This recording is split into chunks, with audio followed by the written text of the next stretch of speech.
कडून जी केबल भूमिगत cable line टाकण्यात येते त्या संदर्भात बऱ्याचशा गावातून काही फोटो काही व्हिडिओ आम्ही सुद्धा प्रत्यक्ष फिरत असताना पाहायला मिळते की जी ही केबल टाकते आहे केबलला जी इस्टिमेटमध्ये खोदाई आहे ती खोदाई बऱ्याचशा ठिकाणी ती खोदाई कमी केलेली दिसते।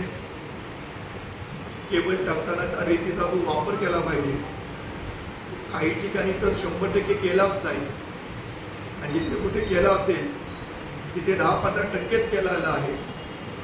कारण मुळात संपूर्ण लेअर हा रेतीचा असला पाहिजे। कारण दोन केबल जेव्हा भूमीतून जातात जमिनीतून जातात अंडरग्राऊंड तेव्हा मॉइश्चर पकडू नये आणि केबल शॉर्ट होऊ नये त्याच्यासाठी तो रेतीचा वापर केलेला आहे।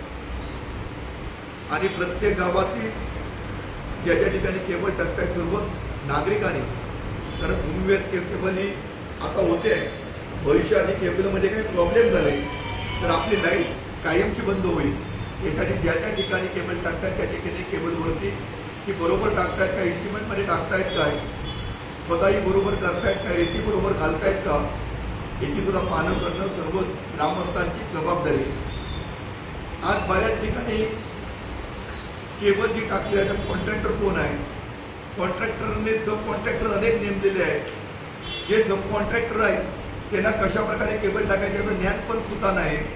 त्या ठिकाणी कुठल्याही साईडवरती इंजिनियर कुठे दिसत नाही कारण एखादी कंपनी ज्यावेळी असं काम घेतं तेव्हा त्या टेंडरमध्ये नमूद केलेलं होतं की त्याच्या कंपनीकडे की ठराविक इंजिनियर सॅलरीवरती त्या कंपनीकडे असले पाहिजे आणि जिथे काम चालू आहे ते कंपल्सरी कंपनीचा ज्या कंपनीला टेंडर मिळाले त्या कंपनीचा इंजिनियरची देखरेखीखाली ते काम झालं पाहिजे। या जिल्ह्यामध्ये कुडामालून मराठा जिल्हा या कुडामालूनमध्ये कुठेही कॉन्ट्रॅक्टरचा इंजिनियर दिसत नाही। कॉन्ट्रॅक्टर कोण आहे तो माहिती नाही। कॉन्ट्रॅक्टरने जे सब कॉन्ट्रॅक्टर दिले त्यांना कसं काम करायचं ते माहीत नाही।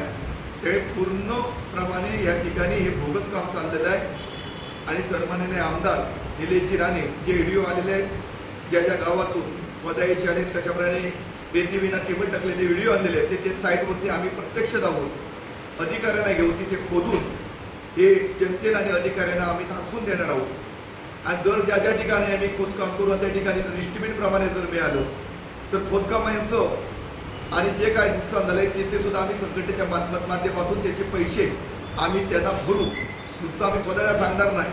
पण जर चुकीचं मिळालं तर 100% या चुकीचं काम या जिल्ह्यात चाललेलं आहे मतदारसंघात चाललेलं आहे असं माझं प्रामाणिक म्हणणं आहे।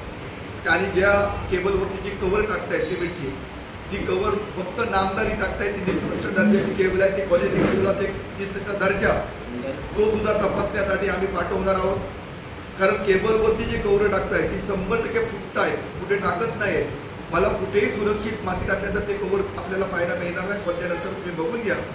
अशा प्रकारचं या भूमिगत केबलचं काम चाललेलं आहे। आणि शेवटची गोष्ट जी जी रस्त्याच्या बाजूने जी केबल खोदलेली आहे आणि आज पावसाळी एसटी वाहतूक आहे वाहनाची वाहतूक आहे शाळेत मुलं जात आहेत बऱ्याचशा गावामध्ये खोदकाम केलेले केबलवरती नूतन रिपेरिंग तो रस्ता न केल्यामुळे एसटी वाहतूक बंद झालेली आहे। उदाहरणार्थ तारकर्ली देवबाग असेल मी सूचना देतोय जर या 2-4 दिवसात जर ती रस्ते या लोकांनी दुरुस्त नाही केले तर आम्ही त्या डिपार्टमेंटवरती आपला शिवसेनेचा मोर्चा घेऊन त्या अधिकाऱ्यांना आम्ही त्या ठिकाणी जाब विचारू आणि त्या ठिकाणी येऊन जाऊ आणि त्यांना हे निदर्शन आणून देऊ एवढी मी सूचना देतोय।